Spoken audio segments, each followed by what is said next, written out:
Sometimes the most dangerous man in the world is the one who has lost everything. Sometimes the bravest soul is the one who sees past the monster everyone else fears. In a Roman dungeon, they said the fallen Emperor Lucianus would kill any woman who came near his cell. The guards whispered warnings about his deadly rage. No woman dared approach him for months.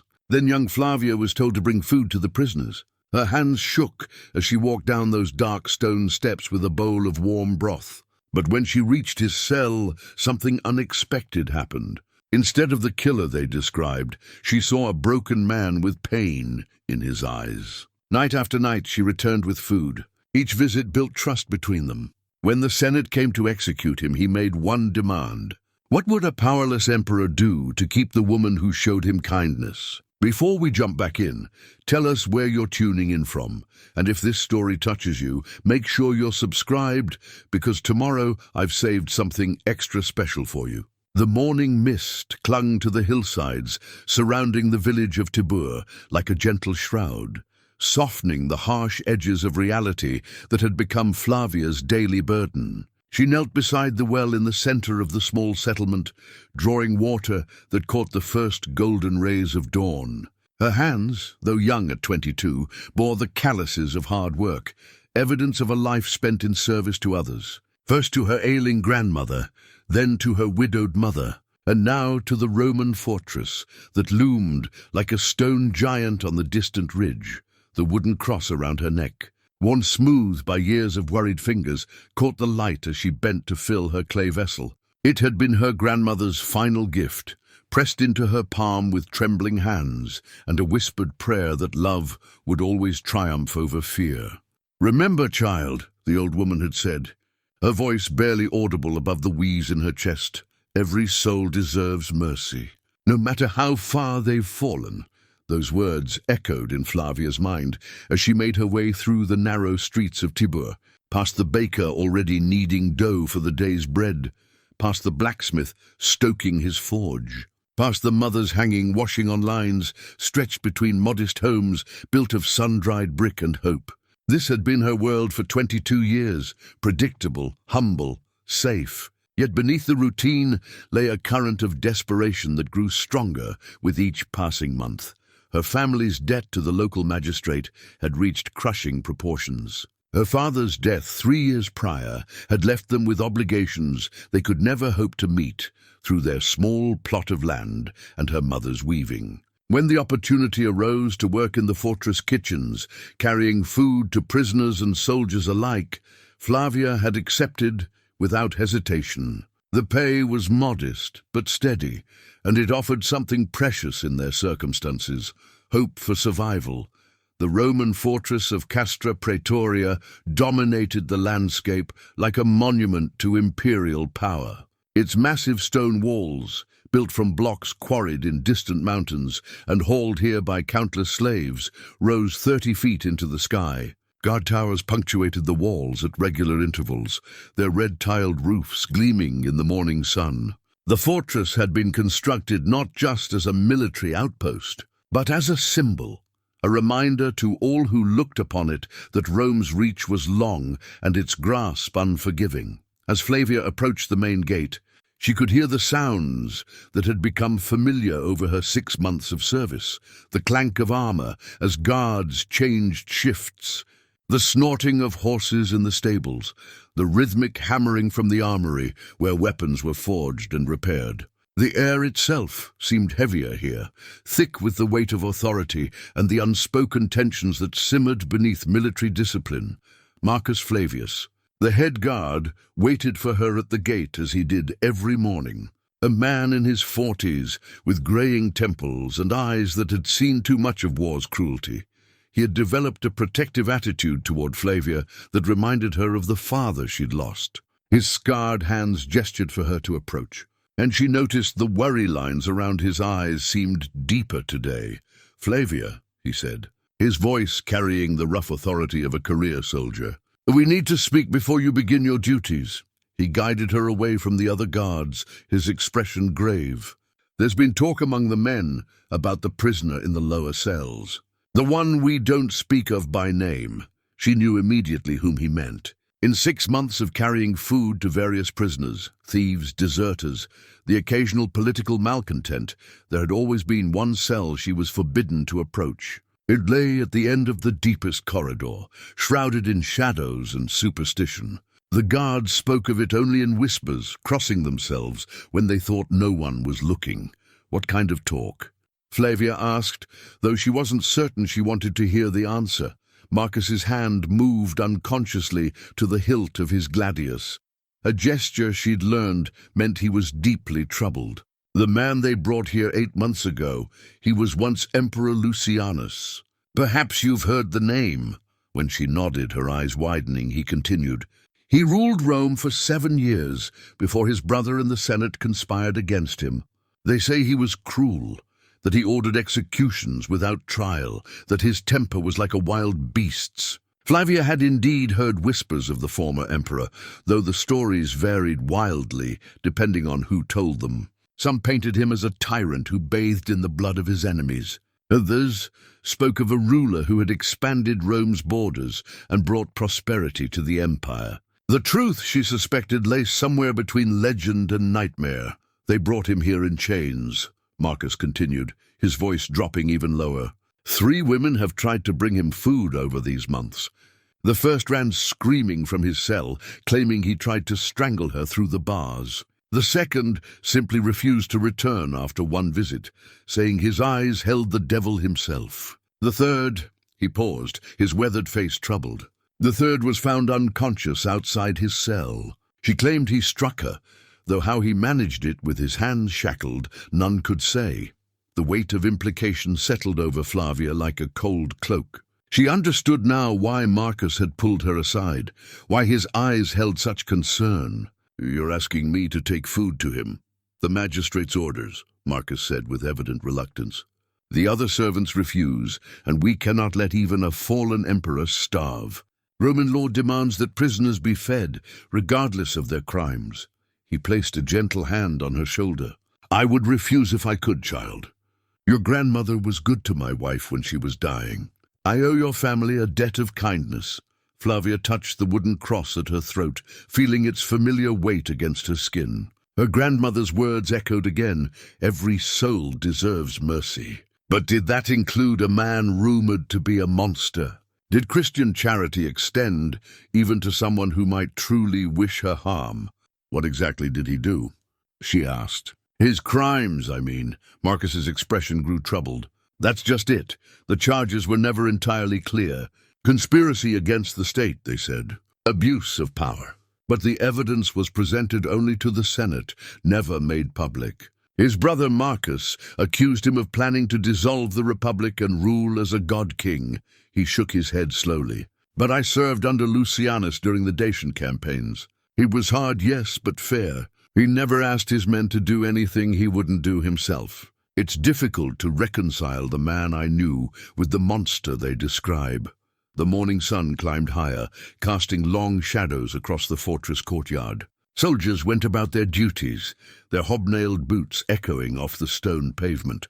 Somewhere in the distance, she could hear the clash of practice swords from the training grounds. Life continued its relentless march, indifferent to the fears of one young woman facing an impossible choice. I'll do it, Flavia said quietly. Surprised by the steadiness of her own voice, Marcus studied her face intently. Are you certain? There's no shame in refusing. The magistrate can find someone else. But Flavia shook her head. My family needs this work, and if he truly is dangerous, perhaps, she paused, searching for the right words, perhaps he needs someone who isn't afraid, or who chooses not to be. The head guard's expression softened with something that might have been admiration. Your grandmother would be proud, he said simply. Then his tone grew serious again. But I want your word that you'll follow every precaution. Never get close enough for him to reach you. Keep the food bowl at arm's length when you slide it through the slot. And if he says or does anything that frightens you, leave immediately. Promise me, I promise. As Marcus led her toward the fortress interior, Flavia felt her heart begin to race. The corridors grew narrower and darker as they descended, lit only by occasional torches that cast dancing shadows on the stone walls. The air grew thick and stale, heavy with the scent of dampness and human misery. They passed several cells containing common prisoners, men who looked up with hollow eyes and desperate expressions. Some called out to Marcus, pleading for news of their families or begging for additional food. Others simply stared, their spirits broken by months or years of confinement. But it was the silence from the deepest corridor that truly unnerved her. As they approached the final turn, even the sounds from the other cells seemed to fade away, as if the very air was reluctant to carry noise to this forgotten corner of the fortress. "This is as far as I go," Marcus said, stopping at the entrance to a corridor that stretched into near total darkness. "His cell is at the end. There's a torch in the bracket beside his door. Light it before you approach. The food slot is at the bottom of the door. Slide the bowl through, step back immediately and return here. Do you understand?" Flavia nodded, though her mouth had gone dry. She could feel her pulse in her throat, quick and fluttering like a trapped bird. The clay bowl in her hands, filled with warm broth and pieces of dark bread, suddenly felt impossibly heavy. "Remember," Marcus added, his voice gentle but firm, "no matter what he says, no matter how reasonable he might sound, he is a man with nothing left to lose. That makes him more dangerous than any wild animal." As she walked down that final corridor, each step echoing off the stone walls, Flavia found herself praying, not the formal prayers of Sunday Mass, but the desperate, wordless appeals of a frightened soul seeking courage. The torch bracket appeared ahead, and she fumbled with flint and steel until a warm glow pushed back the oppressive darkness. It was then that she saw him for the first time. Emperor Lucianus sat on a narrow stone bench built into the far wall of his cell, his back straight despite months of imprisonment. Even in the flickering torchlight, she could see that he was not the monster of legend. Tall and broad-shouldered, he possessed the bearing of a man accustomed to command, though iron shackles bound his wrists and ankles.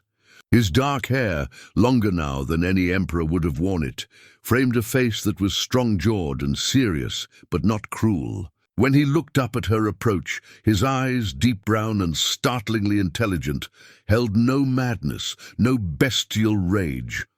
They held only a profound, aching weariness. For a long moment, neither spoke. Flavia stood frozen outside his cell, the bowl of food growing cool in her trembling hands, while Lucianus studied her with the careful attention of a man who had learned not to trust appearances. She could see him taking in her simple dress, her nervous posture, the wooden cross at her throat. "You're not afraid," he said finally, his voice cultured and precise despite months of disuse. It was not a question, but an observation, delivered with the thoughtful tone of someone making an interesting discovery. "I am terrified," Flavia replied honestly, finding her voice at last. Something that might have been amusement flickered across his features. "Then you're wiser than the others. Fear keeps one alive." He gestured slightly toward the food slot at the base of his door. "I assume you're here to feed the monster?" The way he said it, with such weary resignation, struck her more powerfully than rage would have. Here was a man who had heard his own legend repeated so often that he spoke of himself as others saw him, not as he truly was. "I'm here to bring food to a man," she said quietly, stepping forward to slide the bowl through the slot.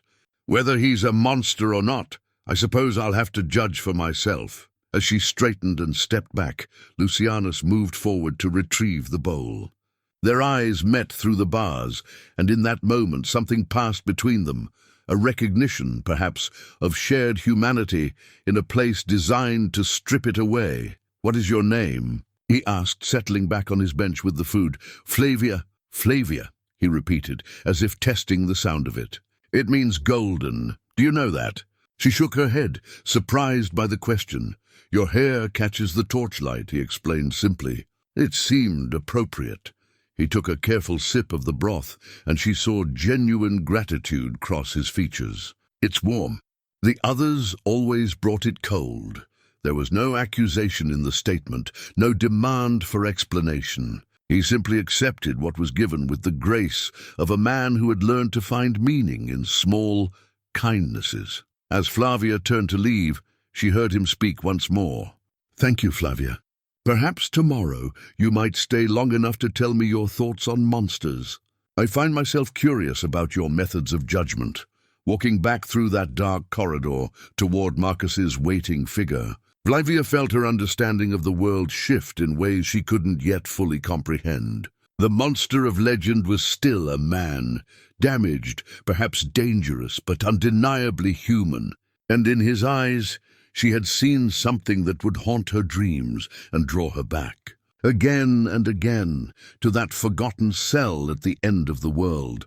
Behind her, in the flickering torchlight, a fallen emperor sat alone with his warm soup and wondered if kindness might be more powerful than the chains that bound him. The night after her first encounter with Lucianus, sleep eluded Flavia like a shy animal that scattered at her approach. She lay on her narrow straw mattress, staring at the rough wooden beams of her family's modest home, while questions tumbled through her mind like leaves caught in an autumn wind. Every time she closed her eyes, she saw his face, not the snarling visage of legend, but the thoughtful, weary expression of a man who had spoken to her as if she were an equal rather than a servant. Her mother, Elena, noticed her restlessness over their simple breakfast of barley porridge and goat's milk. "You seem troubled, daughter. Was your first day at the fortress difficult?" Flavia considered her words carefully. Her mother worried enough about their precarious circumstances without adding concerns about dangerous prisoners to her burden. "There are many men there," she said finally. "Some are easier to understand than others." Elena's weathered hands paused in their work of mending a torn tunic. Years of widowhood had taught her to read the silences between her daughter's words. "Men who have lost everything can be unpredictable," she said quietly. "Your father used to say that a cornered wolf was more dangerous than a whole pack running free. Be careful, Flavia. We need this work, but not at the cost of your safety." As Flavia prepared for her second day at the fortress, she found herself paying unusual attention to the clay bowl that would carry Lucianus's morning meal. She had always taken pride in her work, but today she ensured the broth was perfectly seasoned, the bread fresh from the baker's first batch. Why this mattered to her, she couldn't say. Perhaps it was simply that dignity deserved dignity in return. Marcus greeted her at the fortress gate with obvious relief. "I wasn't certain you would return," he admitted, as they walked through the bustling courtyard. "Many of the men wagered you would request different duties after yesterday." "I gave my word," Flavia replied simply, though her heart hammered against her ribs as they descended once again into the depths of the fortress. This time, when she lit the torch and approached Lucianus's cell, she found him standing near the bars as if he had been waiting for her arrival. In the flickering light, she could see him more clearly than the previous day. His clothes, though clean, were the rough spun garments of a common prisoner rather than the fine silks an emperor would have worn. Yet he wore them with such natural dignity that they might have been purple-trimmed togas. "You came back," he observed, and she detected what might have been surprise in his voice. "I said I would judge for myself," Flavia replied, approaching the food slot with slightly steadier hands than the day before. "That requires more than one observation." A genuine smile touched his lips, the first she had seen, and it transformed his entire face. "Spoken like a true philosopher. Tell me, Flavia, what is your conclusion after day one of your investigation?" She slid the bowl through the slot. Then instead of immediately retreating, she remained where she was. "I think," she said carefully, "that you are not what they say you are. And what do they say I am? A beast, a man driven mad by power who kills without reason or mercy." She met his eyes through the bars. "But beasts don't thank servants for warm food, and madmen don't ask philosophical questions." Lucianus retrieved his meal and settled on his stone bench, but his attention remained fixed on her rather than the food. "Perhaps I'm simply a clever beast," he suggested. "One who has learned to mimic human behavior to lure victims within reach." The words were clearly meant as a test, and Flavia considered them seriously before responding. If that were true, you would have tried to charm me yesterday when I was most frightened. Instead, you were honest about what the others experienced. A predator wouldn't warn his prey to be cautious. You have given this considerable thought. I couldn't sleep, she admitted. My grandmother always said that understanding someone requires looking at what they do when they think no one important is watching. Yesterday, when you thought I was just another servant bringing cold food, you were still courteous. That tells me more about your character than any legend. For a long moment, Lucianus studied her with those penetrating dark eyes. When he spoke again, his voice carried a weight that made her understand how he had once commanded legions. You speak of your grandmother with great affection. Tell me about her. The request surprised Flavia. In her experience, nobles rarely showed interest in the lives of common people except as it related to their own needs. Yet something in his tone suggested genuine curiosity rather than mere politeness. She was a wise woman, Flavia began, unconsciously touching the wooden cross at her throat. She believed that every person carried a spark of the divine, no matter how deeply it might be buried. She used to say that we are all prisoners in one way or another, some behind bars, others behind fear or anger or despair. The key to freedom was learning to see past the prison to the soul within. A Christian woman, then, Lucianus observed, noting the gesture. Yes. Does that trouble you? On the contrary, it explains much about your courage yesterday. Christians are taught to visit prisoners, are they not? To show mercy to those society has forgotten. He took a spoonful of broth, and she noticed how he savored it, as if it were a delicacy rather than simple fare. I find myself curious about this faith that produces such unusual bravery in young women. It's not bravery, Flavia protested. I'm terrified of you, yet you remain. Yes, that, dear Flavia, is the very definition of courage. Fear acknowledged, but not surrendered to. He set down the bowl and leaned forward slightly.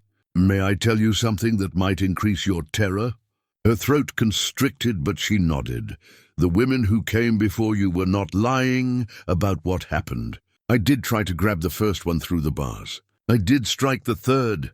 He watched her face carefully as he spoke. Not because I intended them harm, but because for 8 months I had spoken to no one except guards who treated me like a rabid dog. When that first woman approached, I was so desperate for human contact that I reached for her without thinking. When she screamed and ran, something inside me broke a little more. Flavia felt her breath catch. And the third woman? She approached my cell and began reciting a list of my alleged crimes. Murders I supposedly ordered, innocents I supposedly tortured. When I tried to explain that many of the charges were false, she spat at me and called me a lying demon. I struck the bars in frustration, and my shackles caught her arm. His expression grew pained. I never meant to hurt her, but 8 months of rage and despair made me careless. She fell and struck her head. The confession hung between them like a tangible thing. Flavia found herself studying his face, searching for signs of deception or madness. Instead, she saw only a profound weariness and what appeared to be genuine remorse. Why are you telling me this? She asked quietly. Because you deserve the truth before you decide whether to continue coming here. Because your grandmother taught you to look for the soul beneath the prison, and my soul is not entirely clean. He met her eyes directly. I was not the tyrant they claim, but neither was I innocent of all wrongdoing. Power corrupts in small ways as well as large ones, and I made decisions that cost lives. I'm not a monster, but I am also not a saint wrongly accused. The honesty in his voice struck her more powerfully than any protestation of innocence could have. Here was a man who understood the difference between explanation and justification, who took responsibility for his actions while still maintaining his dignity. What crimes were real? She found herself asking, I ordered executions of convicted traitors without allowing them final appeals to the Senate. I imposed heavy taxes on conquered territories to fund military campaigns. I dissolved local governing councils that opposed Roman expansion and replaced them with military governors. He paused, then added quietly, I chose the needs of the empire over the desires of individuals, and I told myself that the greater good justified any hardship. And the charges that brought you here, largely fabricated though built around grains of truth. His jaw tightened slightly. My brother Marcus wanted power, and the Senate wanted someone they could control more easily. Together, they crafted a narrative that painted me as a would-be god-king planning to dissolve the Republic. The evidence they presented was a mixture of forged documents and legitimate orders taken completely out of context. Flavia absorbed this information, weighing it against her observations of the man before her. "You could have lied to me," she pointed out. "You could have claimed complete innocence and painted yourself as a martyr. Yes, why didn't you? Because you have shown me kindness, and kindness deserves honesty in return. Because I am tired of living with legends, both the ones that call me a monster and the ones that would make me a victim." He leaned back against the stone wall. "Because something in your eyes tells me you would see through a lie anyway." A comfortable silence settled between them, broken only by the distant sounds of the fortress above. Flavia found herself no longer afraid, though she couldn't say exactly when the fear had transformed into something else. Curiosity, perhaps, or the beginning of understanding. "Will you come tomorrow?" Lucianus asked as she prepared to leave. "Yes, even knowing what you now know." "Especially knowing it." She met his gaze through the bars. "My grandmother always said that redemption was possible for anyone willing to face their truth. You've faced yours. That suggests there might be more to discover." As she walked back through the dark corridor toward Marcus's waiting figure, Flavia realized that something fundamental had shifted in her understanding of justice, mercy, and the complex nature of human souls. Behind her, a fallen emperor sat alone with his empty bowl and the startling recognition that someone had listened to his confession and chosen to return. Anyway, the clay bowl that had carried his meal would never again be simply a vessel for food. It had become a bridge between two souls, carrying something far more nourishing than bread and broth.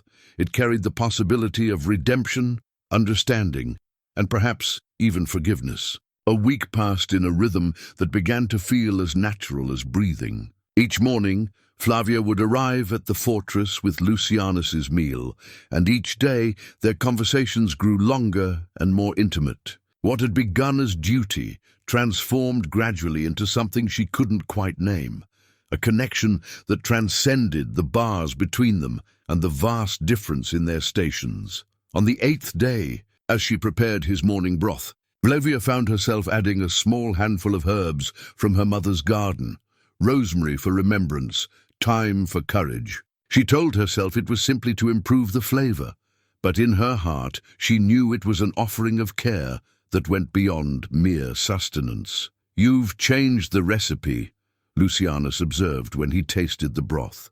"Rosemary and thyme, unless my palate deceives me. You know herbs?" Flavia asked, surprised by his immediate recognition. "A necessity of military campaigns," he replied with a slight smile. "Field medics taught me to identify plants that could ease pain or prevent infection.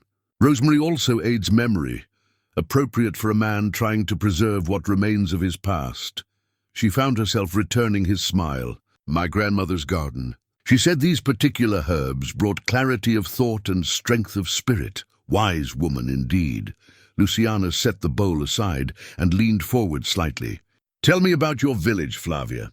What life were you living before this fortress claimed your days?" The question opened a door she hadn't realized she wanted to walk through.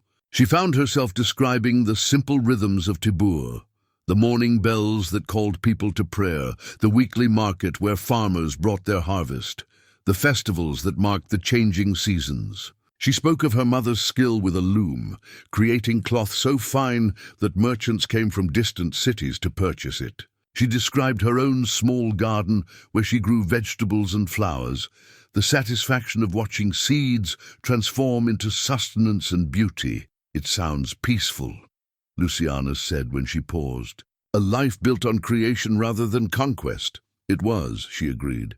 "Though we always lived with uncertainty. One bad harvest, one illness, one unfortunate debt could destroy everything we'd built. She hesitated, then decided to trust him with her family's struggles. My father died 3 years ago. Fever took him in just 4 days. He left debts we couldn't pay, obligations that grew larger each month like some terrible living thing. Understanding flickered in Lucianus's eyes. And so you came here to the fortress to earn coin that might save your home. The magistrate was patient at first, but patience has limits.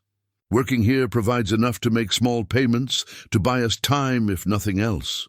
She looked at him through the bars, seeing not an emperor but a man who understood the weight of responsibility. I know it seems foolish to someone who once ruled an empire, but that little house, that garden, that village, they're everything to us. It doesn't seem foolish at all, Lucianus replied with unexpected gentleness. I once commanded legions across 3 continents, but I would trade every conquest I ever made for the simple certainty of a home that could never be taken away. His expression grew distant. Power is a poor substitute for belonging somewhere. Their conversation was interrupted by a commotion in the corridor, the sound of hurried footsteps and urgent voices. Marcus appeared at the entrance to the passage, his face grim with concern. Flavia, you need to come quickly, he called. There's been an accident. She rose immediately, but as she turned to leave, Lucianus's voice stopped her. Wait. There was urgency in his tone that made her pause, despite Marcus's obvious distress. What is it? Your hand, Lucianus said, pointing through the bars. You've cut yourself. Flavia looked down and saw blood welling from a gash across her palm, where she had apparently gripped a sharp edge of the food slot without noticing. The pain hit her suddenly, sharp and stinging, and she pressed her other hand against the wound to stem the bleeding. It's nothing, she said, though the cut was deeper than she'd initially realized. It's not nothing. Lucianus was already moving, pulling something from beneath his stone bench. When he straightened, he held a strip of fine silk, blue as a summer sky and clearly cut from some expensive garment. This will serve better than rough cloth. He extended the silk through the bars, but Flavia hesitated. I shouldn't. That looks valuable. It's a piece of my coronation robe, Lucianus said simply. The guards allowed me to keep scraps for cleaning wounds. Ironic, given that they expected me to cause them rather than heal them. Please take it. Their fingers brushed as she accepted the silk, and she felt a shock that had nothing to do with her injury. His hands, though scarred by years of sword work, were surprisingly gentle as he helped her wrap the makeshift bandage around her palm. Hold pressure against it, he instructed, his voice taking on the authority of someone accustomed to treating battlefield injuries. The silk will help it clot cleanly. Flavia! Marcus called again more urgently. She stepped back from the bars, acutely aware that something had changed in that moment of contact. Thank you, she whispered. Come back tomorrow, Lucianus said, and there was something in his eyes that made her heart race. I want to be certain it's healing properly. As she hurried after Marcus, her bandaged hand cradled against her chest, Flavia found herself thinking not about whatever emergency awaited her, but about the gentleness in Lucianus's touch. The emperor, who was supposed to be a monster, had just given her a piece of his most precious remaining possession and tended her wound with the care of a physician. The emergency proved to be a kitchen fire that had been quickly contained, requiring all hands to help assess damage and clean up the mess. As Flavia worked alongside the other servants, scrubbing soot from stone walls and salvaging what food could be saved, she was constantly aware of the silk bandage on her hand, so soft against her skin, so different from the rough cloth she was accustomed to, but more than the physical comfort was what the gesture represented. Lucianus had seen her need and responded without hesitation, offering something precious without thought of what he might receive in return. It was an act of pure generosity from a man who had every reason to hoard what little remained to him. That evening, as she helped her mother prepare their simple dinner, Elena noticed the bandage immediately. What happened to your hand, daughter? A small accident at the fortress, Flavia replied, unwilling to explain the silk's origin. "It's healing well." Elena examined the bandage with the practiced eye of a woman who had tended many injuries. "This cloth is very fine," she observed. "Finer than anything we own." "Someone was kind enough to help," Flavia said simply. Her mother's eyes searched her face with concern. "Be careful of kindness from strangers, Flavia. Sometimes it comes with expectations attached." As Flavia lay in her bed that night, she carefully unwrapped the silk bandage to examine her wound. The cut was clean and already beginning to close, just as Lucianus had predicted. She held the blue fabric up to catch the moonlight filtering through her small window, marveling at its softness and the skill of the weaver who had created it. This had once adorned an emperor during the most important ceremony of his life. Now it served to heal a servant's minor injury. The irony was not lost on her. A man stripped of everything had found a way to give what he could to someone in need. As she carefully rewrapped the bandage, Flavia found herself wondering what other treasures lay hidden beneath Lucianus's careful exterior. Not material wealth, but qualities of character that no political conspiracy could steal away. She was beginning to understand that the most dangerous thing about the former emperor was not his capacity for violence, but his ability to make her see past everything she had been taught about the proper distance between servant and master, between commoner and nobility. Tomorrow she would return to his cell, ostensibly to let him check her healing wound. But in her heart, she knew the real reason. She was beginning to care about him in ways that terrified and thrilled her in equal measure. The silk bandage was becoming more than medical necessity. It was a tangible reminder that even in the darkest places, unexpected kindness could flourish. And perhaps, she thought as sleep finally claimed her, kindness was its own form of freedom. 2 weeks into what had become the most meaningful part of her days, Flavia found herself lingering longer in the depths of the fortress. What had once been a duty performed with trembling hands had transformed into conversations that nourished something in her soul she hadn't even realized was starving. Today, as she approached Lucianus's cell with his morning meal, she carried something additional, a question that had kept her awake the previous night. "You seem troubled," Lucianus observed as she slid the bowl through the food slot. Even in the flickering torchlight, he had learned to read the subtle changes in her expression, the way she carried herself when something weighed on her mind. "I've been wondering about something," Flavia said, settling into what had become her usual position, seated on a low stone ledge that jutted from the corridor wall, close enough for conversation, but respecting the boundaries that kept them both safe. "You speak often of accepting your fate, of finding peace with your circumstances. How does a man learn such resignation?" Lucianus considered the question while he ate, his movements deliberate and thoughtful. "Perhaps it's not resignation," he said finally. "Perhaps it's simply the recognition that some battles cannot be won through force, and wisdom lies in choosing which fights are worth the cost. But surely you haven't given up entirely," she pressed. "Surely some part of you still hopes for freedom, for vindication." A complex expression crossed his features, part sadness, part something that might have been hope carefully contained.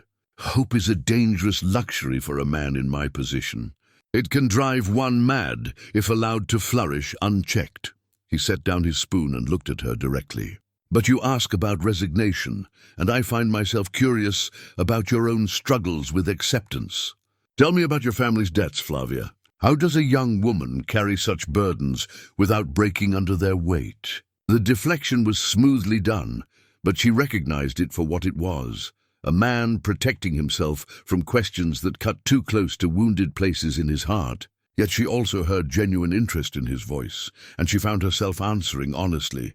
"Some days I'm not certain I haven't already broken," she admitted. "There are mornings when I wake and for a moment forget about the debts, about my father's death, about the constant fear that we'll lose everything. Then reality settles back over me like a cold blanket, and I have to find the strength to face another day of uncertainty. And yet you continue. What choice do I have? My mother needs me. Our home, poor as it is, represents every sacrifice my parents made to build something lasting." She touched the wooden cross at her throat, a gesture that had become automatic when she spoke of difficult things. My grandmother used to say that God never gives us burdens we cannot bear. But some days I wonder if he's overestimated my strength. Lucianus leaned forward slightly, his attention completely focused on her words. What would you do if the debts were forgiven tomorrow? If you suddenly found yourself free of all obligations, what life would you choose? The question surprised her with its specificity, as if he were asking not from idle curiosity, but for some deeper purpose. I've never really allowed myself to imagine such freedom, she said slowly. It seems dangerous to dream of things that will never be. Humor me, he said gently. Pretend for a moment that anything were possible. Flavia closed her eyes, allowing herself the luxury of imagination. I think I would travel, she said finally. I've never been beyond the hills that surround our village. I would like to see the ocean, to understand how vast the world really is. I would learn to read properly, not just the simple words my grandmother taught me, but real reading of books and poetry. She opened her eyes and found him watching her with an expression of intense interest. I would find a way to help other families like mine, perhaps. People caught between circumstances and debt who work hard but never seem able to get ahead. A noble dream, Lucianus said quietly, and not as impossible as you might think. Something in his tone made her study his face more carefully. Why do you ask? Instead of answering directly, he rose from his bench and moved to a corner of his cell where shadows pooled deepest. When he returned, he carried something small cupped in his hands, something he had clearly been working on during the long hours of solitude. I have something for you, he said.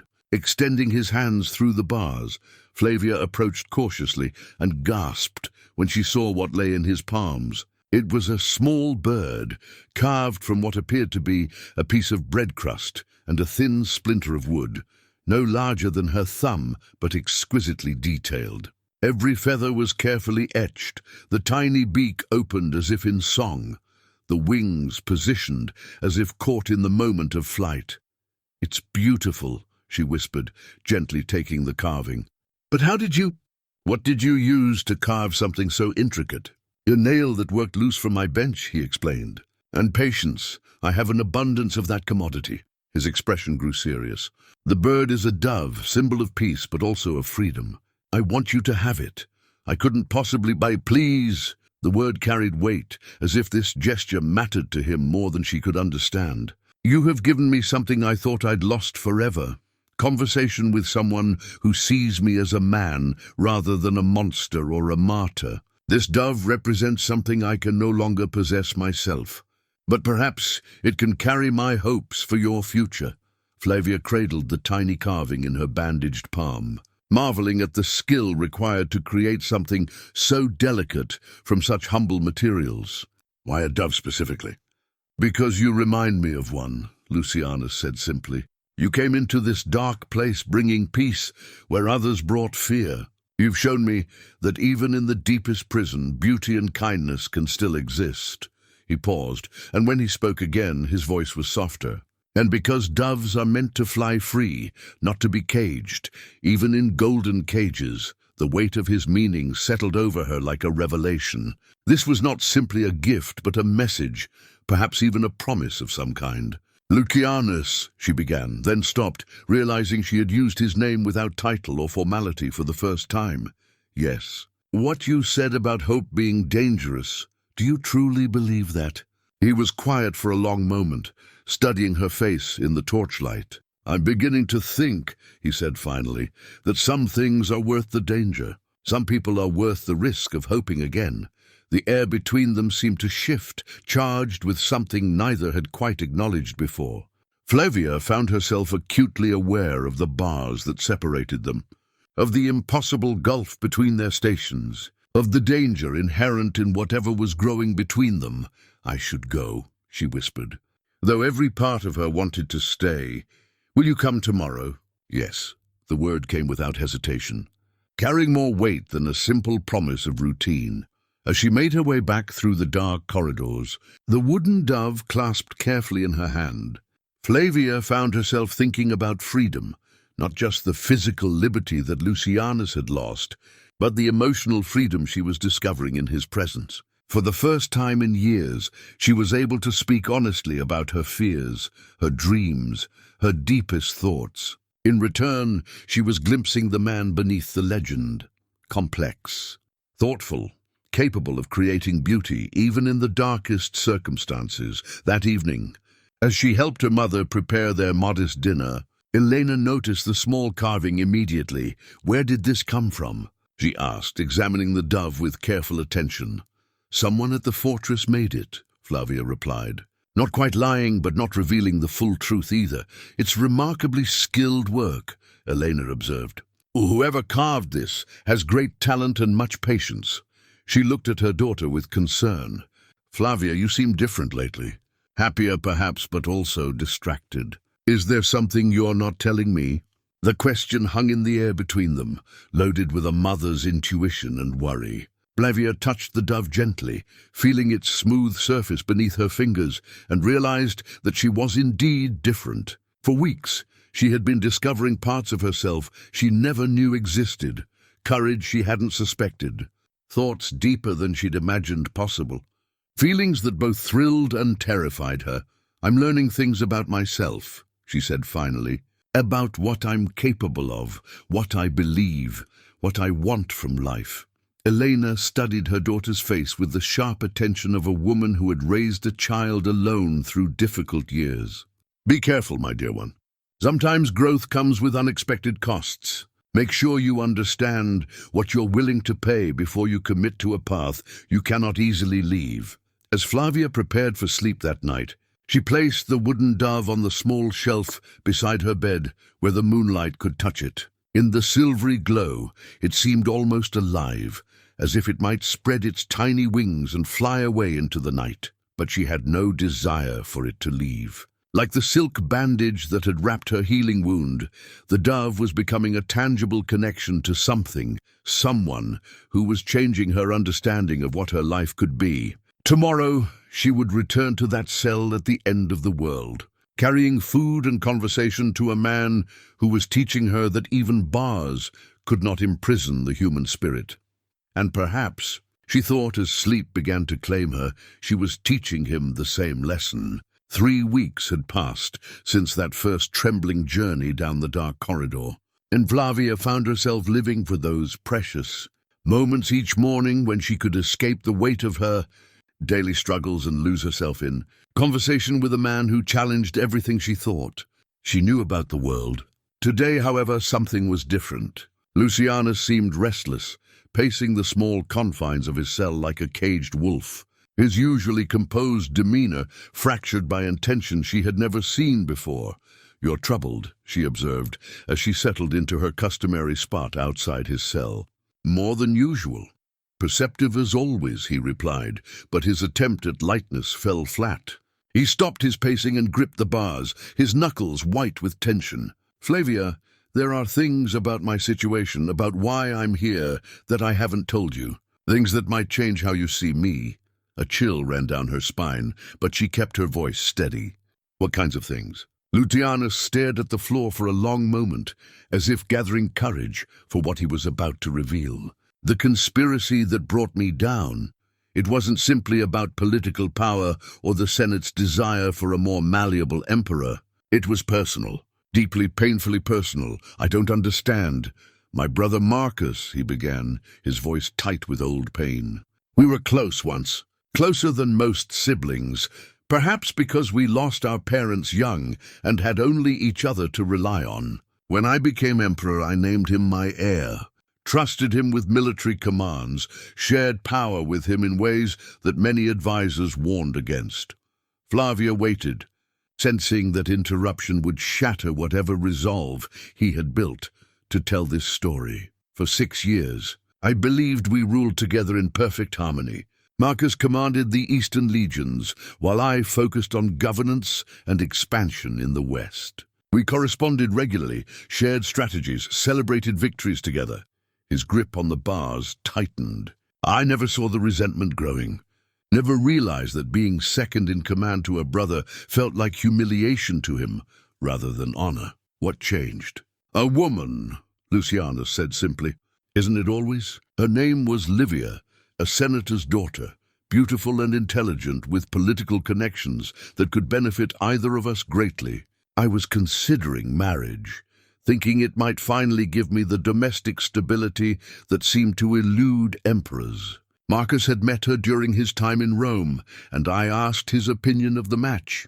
The pain in his voice was so raw that Flavia found herself leaning closer to the bars, her heart aching for whatever was coming. He told me she would make an excellent empress, that I should pursue the alliance without hesitation. What he didn't tell me was that he had already been pursuing her himself, had already won her heart, had already promised to find a way to make her empress, through his own rise to power rather than through supporting mine.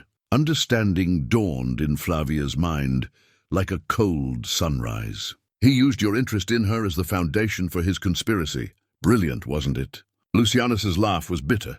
He convinced her that I was a tyrant who would make her life miserable, while he was the noble brother trying to save Rome from my cruelty. He used their relationship to gain access to her father's political network, which included half the Senate.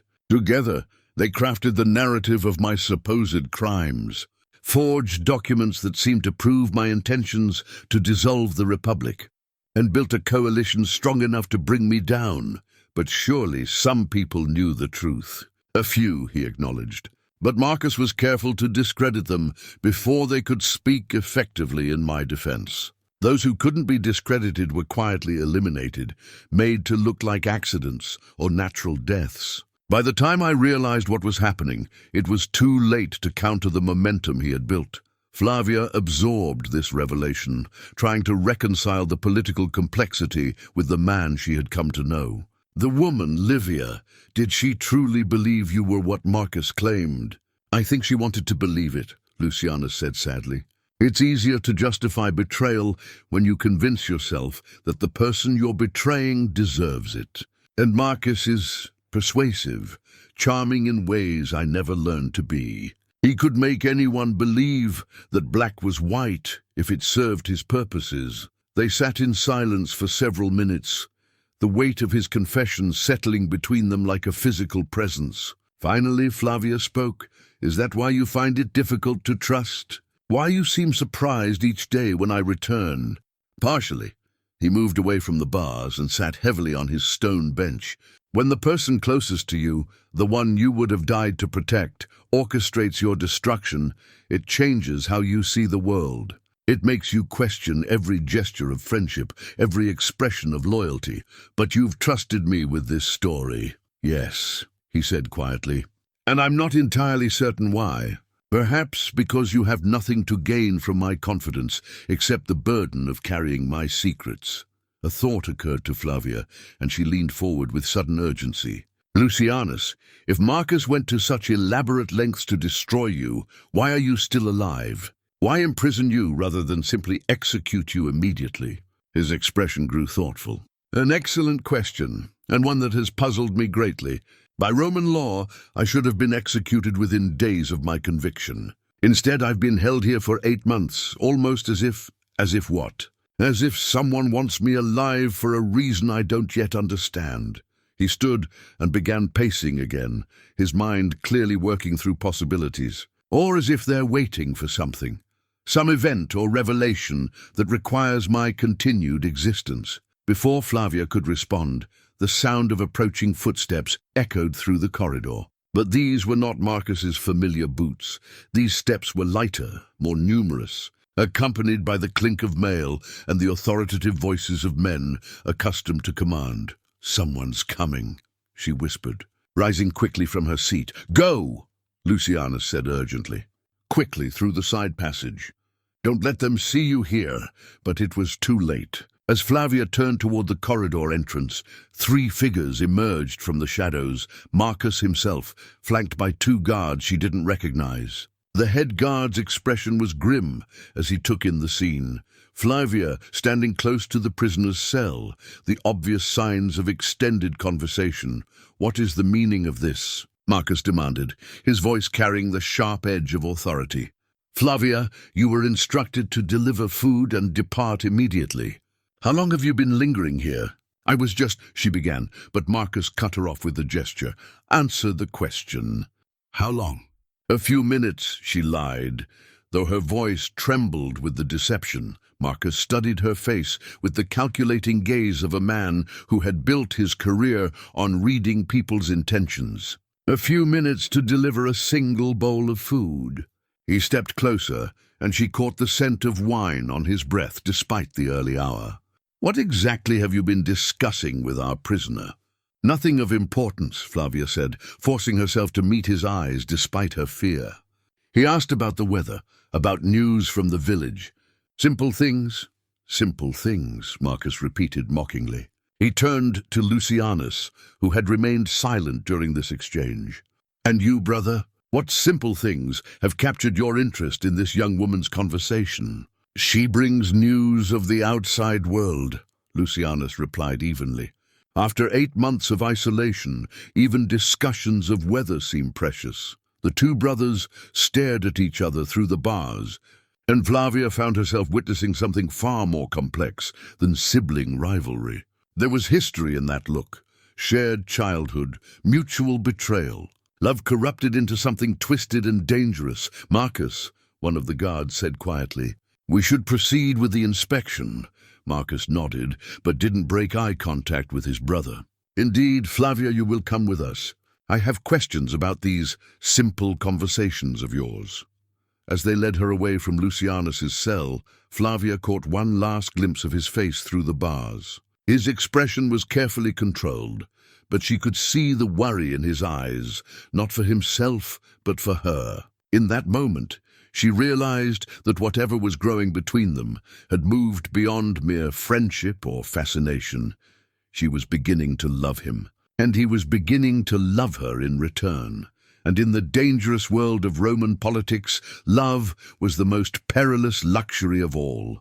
The interrogation chamber was smaller than Flavia had expected, lit by a single oil lamp that cast dancing shadows on the stone walls. Marcus sat across from her at a rough wooden table, his fingers drumming impatiently against the scarred surface. The two guards flanked the door, their presence a silent reminder that this was not a casual conversation between acquaintances. Let us begin again, Marcus said, his voice deceptively calm. And this time I expect complete honesty. How long have you been conducting these extended conversations with my brother? Flavia forced herself to maintain steady eye contact, knowing that any sign of deception would only make things worse. Since I began bringing him food, sir. Perhaps 2 weeks. 2 weeks of daily conversations about weather and village news. Marcus's tone dripped skepticism. You must have very detailed discussions about cloud formations, Flavia. What exactly does a former emperor find so fascinating about rural gossip? The trap was obvious, but she couldn't see a way around it. He seems lonely, sir. I thought it was an act of Christian charity to provide some companionship along with his meals. Christian charity. Marcus leaned back in his chair, studying her with calculating eyes. How noble. Tell me, has this charitable brother of mine shared any opinions about his imprisonment? Any thoughts about his trial or the justice of his current circumstances? This was dangerous ground. Flavia chose her words carefully. He has accepted his fate with dignity, sir. He speaks more of philosophy than politics. Philosophy? Marcus's laugh was harsh. How convenient that he's discovered wisdom in defeat. What philosophical insights has he shared with you? About accepting what cannot be changed. About finding meaning in suffering. She paused, then added what she hoped would redirect his suspicions. He often speaks of regret for his past actions as emperor. Marcus leaned forward sharply. What regrets specifically?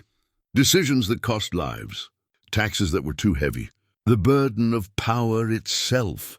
These were truths Lucianus had shared, though not in the context Marcus was hoping for. Did he mention anything about documents? Letters, perhaps, or evidence hidden away somewhere? The question struck her as oddly specific, and she filed it away for later consideration. No, sir. Nothing about documents. Marcus studied her face for a long moment, then rose and began pacing the small room. Flavia, I'm going to share something with you that very few people know. My brother is not the broken, repentant man he appears to be. He is dangerous, not just physically but intellectually. He has a gift for making people believe what he wants them to believe, for inspiring loyalty even in those who should know better. I don't understand, don't you? Marcus stopped pacing and fixed her with an intense stare. A young woman from a poor family, struggling with debt, suddenly finds herself the confidant of a former emperor. He speaks to you as an equal, shares his thoughts and regrets, makes you feel special and important. Meanwhile, your family's financial problems continue to grow, and you begin to wonder if perhaps your new friend might have resources you hadn't considered. Heat flooded Flavia's cheeks as she realized what he was implying. "Sir, I would never—" "Of course you wouldn't," Marcus said smoothly. "Not consciously. But Lucianus is a master of subtle manipulation. He plants seeds of ideas that grow slowly in fertile ground. Has he asked about your family's circumstances, your debts, your fears for the future?" The accuracy of his questions made her stomach clench with dread. Lucianus had indeed asked about all these things, had listened with apparent sympathy to her struggles. Could Marcus be right? Had she been naive enough to fall for calculated manipulation? "I can see you're beginning to understand," Marcus continued, his voice taking on an almost gentle tone. "This is what he does, Flavia. He finds people's vulnerabilities and exploits them. During his reign, he surrounded himself with advisors who believed they were his trusted friends, right up until the moment he discarded them for more useful tools. But he's a prisoner," she protested weakly. "What could he possibly gain from manipulating me?" "Information, sympathy, perhaps eventually assistance." Marcus returned to his seat across from her. "Tell me, has he given you anything? Small gifts, tokens of appreciation for your kindness?" The wooden dove seemed to burn where it rested in her pocket, along with the memory of the silk bandage he had provided for her wound. Had those gestures been calculated rather than genuine? The thought made her feel sick. "I see that he has," Marcus observed, reading her expression correctly. "What did he give you?" "A small carving," she admitted reluctantly. "When I cut my hand, he provided cloth for a bandage." "Ah." Marcus nodded, as if this confirmed his worst suspicions. "And how did it make you feel when he showed you such kindness? Special, chosen? As if you alone understood the real man beneath the legend." Each word hit its mark with painful accuracy. Flavia felt tears beginning to gather in her eyes as the foundations of her newfound happiness began to crumble. "There's no shame in being deceived by an expert," Marcus said, his tone now almost paternal. "Lucianus has had years to perfect these techniques. The tragedy is that he's so skilled at it that even he sometimes believes his own performances. What do you want from me?" Flavia asked quietly. "Vigilance," Marcus replied. "Continue your duties as assigned, but remember what I've told you. If he attempts to give you messages, if he asks you to carry word to anyone outside the fortress, if he begins discussing escape or rescue, you must report it immediately. And if I don't—" Marcus's expression hardened. "Then you become an accomplice to whatever schemes he might be planning. And accomplices to treason face the same penalties as the traitors themselves." The threat hung in the air between them like a sword. Flavia nodded mutely, her mind reeling with confusion and doubt. "There's one more thing," Marcus said as he stood to dismiss her. "Your family's debt to the magistrate. I've spoken with him about your situation. Such a burden for people who work so hard and ask for so little. Perhaps something could be arranged to ease that particular worry, especially if you prove reliable in your duties here." The implication was clear. Cooperation would be rewarded, resistance punished. As Flavia made her way back through the fortress corridors, her thoughts churned like storm-tossed seas. Everything Marcus had said made terrible sense. She was exactly the kind of person a manipulative prisoner might target. Vulnerable, isolated, desperate for connection and meaning. But when she tried to reconcile this picture with her actual experiences with Lucianus, the pieces didn't quite fit. The man she had come to know seemed genuinely interested in her thoughts and feelings, not just in what she might do for him. His gifts had been offered freely, without any request for reciprocation. His confessions about his past had painted him in an unflattering light, rather than attempting to win her sympathy through false claims of innocence. Yet doubt, once planted, was difficult to uproot. As she approached his cell with the evening meal, Flavia found herself analyzing every word, every gesture, every expression for signs of the manipulation Marcus had described. When Lucianus smiled at her approach, was it genuine pleasure or practiced charm? When he asked about her day, was it real concern or calculated interest? "You're different tonight," Lucianus observed as she slid his food through the slot. Something has happened.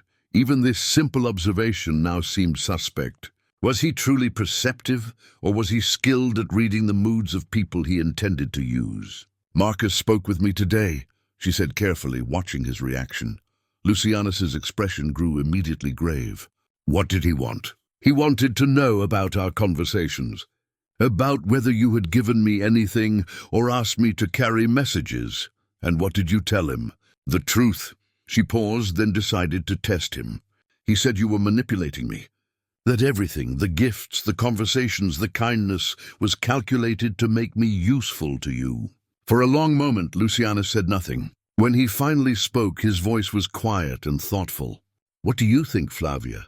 You've observed me closely for weeks now. You've listened to my words, watched my actions. Do you believe I've been deceiving you?" The question forced her to examine her own feelings, rather than simply accepting Marcus's interpretation. When she looked at Lucianus now, studying his face in the torchlight, she saw not the calculating manipulator his brother had described, but a man who appeared genuinely hurt by the suggestion that his friendship had been false. "I don't know what to believe anymore," she admitted. "That's honest," he said simply. "And honesty is all I can ask for. But let me tell you something my brother didn't mention. If I were truly the master manipulator he claims, would I have confessed my genuine crimes to you? Would I have admitted that I was not entirely innocent of wrongdoing? A skilled deceiver would have painted himself as a perfect victim, wrongly accused, and suffering nobly." The logic was compelling, but Flavia's confidence had been too thoroughly shaken to rebuild easily. "He also said that you might try to give me messages or ask for help with escape plans. Have I done either of those things?" "No." "Then perhaps," Lucianus said gently, "you should judge me by what I have done rather than by what others fear I might do." He moved closer to the bars, his eyes earnest and direct. "I won't lie to you, Flavia. My brother is skilled at identifying people's fears and using them as weapons. He's made you doubt not just me, but your own judgment. That's what master manipulators actually do. They make their targets question everything they thought they knew about themselves." As Flavia walked away from his cell that night, carrying his empty bowl and a heart full of confusion, she realized that the most frightening thing about her situation was not the possibility that Lucianus had been deceiving her. It was the possibility that Marcus had been telling the truth, and she had been too foolish to see it. 5 days passed in an agony of uncertainty. Flavia continued her duties at the fortress, delivering meals to Lucianus with mechanical precision, while her heart waged war with her mind. Their conversations, once the brightest part of her day, became stilted and careful as she found herself analyzing every word for hidden meanings. Lucianus, for his part, seemed to understand her struggle and made no attempt to press her for the easy intimacy they had shared before Marcus's intervention. On the 6th morning, as autumn mist clung to the fortress walls like ghostly fingers, Flavia arrived to find the corridors buzzing with unusual activity. Guards moved with purposeful urgency, their expressions grim, and she could hear the distant sound of horses and wagon wheels in the courtyard above. Marcus intercepted her before she could reach the lower levels. His face was pale, his eyes red-rimmed as if he had not slept, and there was something in his bearing that made her stomach clench with dread. "Flavia," he said, his voice strangely hollow, "I need to speak with you before you continue your duties." She followed him to the same interrogation chamber where he had planted seeds of doubt about Lucianus's motives. This time, however, Marcus seemed to have aged years in the span of days. He sat heavily in his chair and stared at his hands for a long moment before speaking. "There has been an incident," he began carefully. "Your friend, the prisoner, he attempted to escape 3 nights ago." "That's impossible," Flavia protested immediately. "His cell is secured, and he's shackled. Nevertheless," Marcus continued, his voice gaining strength, "he somehow managed to break free of his chains and overpower 2 guards. In the struggle that followed, he killed 1 man and severely injured another before we could subdue him."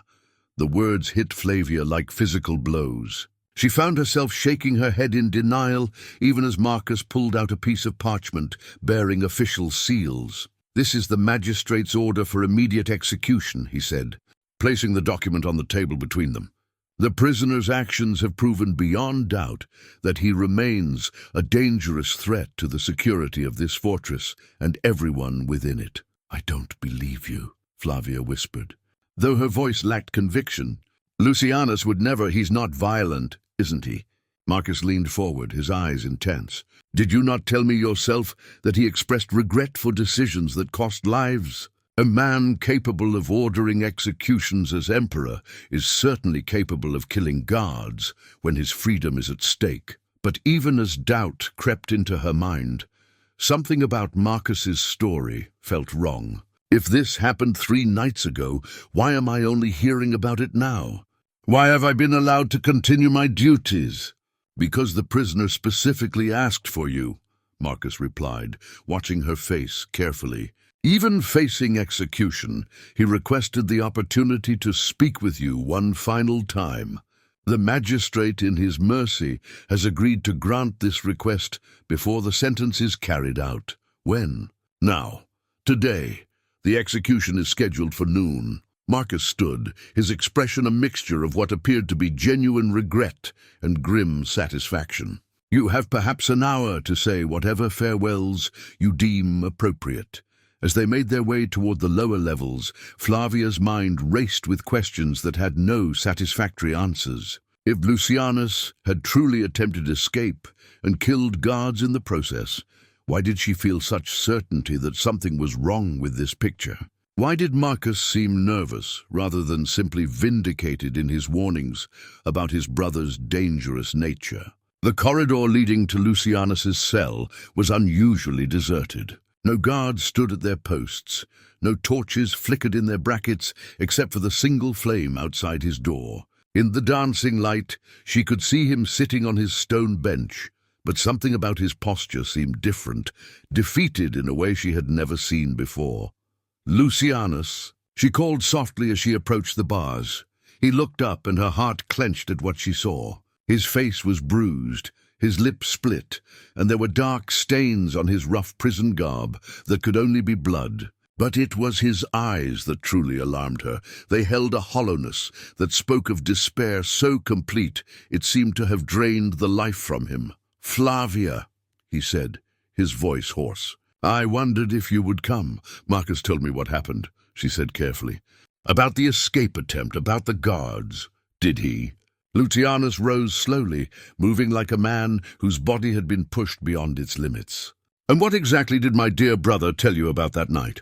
There was something in his tone, a bitter irony, that didn't match the defeated man she saw before her. "He said you broke your chains, overpowered 2 guards, killed 1 and injured another." Lucianus laughed, but it was a sound devoid of humor. "Look at me, Flavia. Look closely at these bruises, this blood. Do I appear to be a man who won a fight against armed guards?" She studied his injuries more carefully and realized he was right. These were not the wounds of someone who had fought and lost. They were the systematic bruises of someone who had been beaten, while unable to defend himself. "Tell me what really happened," she said quietly. 3 nights ago, I was awakened by guards entering my cell. Not the usual ones. Men I didn't recognize, wearing no insignia of rank. They had orders to transfer me to a different location, they said.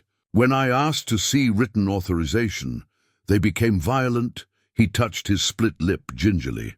"I never broke free of my chains, Flavia. I never fought them. I simply asked questions they didn't want to answer. But the dead guard killed by his own companions when he showed reluctance to participate in whatever they had planned for me. I watched it happen. They made sure I watched. Lucianus moved closer to the bars, and she could see the truth burning in his eyes. The entire incident was staged, Flavia. The question is why? Before she could respond, the sound of approaching footsteps echoed through the corridor. But these were not the heavy boots of guards. These steps were lighter, more cautious, accompanied by whispered voices she couldn't quite make out. "Someone's coming," she whispered urgently. "Yes," Lucianus said, and something in his tone made her look at him sharply. "And not who you might expect." 3 figures emerged from the shadows, moving with the quiet efficiency of soldiers. But these were not Marcus's men. They wore the distinctive armor of the Praetorian Guard, elite troops loyal directly to the emperor rather than to local commanders. The leader, a weathered centurion with scars that spoke of decades of battle, approached the cell with obvious deference. "Caesar," he said, using the title that had been stripped from Lucianus months ago. "We've come to escort you to safety." Flavia's world tilted on its axis. "I don't understand. Captain Gaius," Lucianus acknowledged the centurion with a slight nod. "I wondered when you would make your move. How many of the guard remain loyal?" "More than Marcus suspects, Caesar. The evidence you provided has reached General Titus. He marches on Rome even now with 3 full legions." The captain began working on the lock of the cell door with tools that were clearly not standard issue. "We have perhaps an hour before Marcus realizes what's happening." "Evidence?"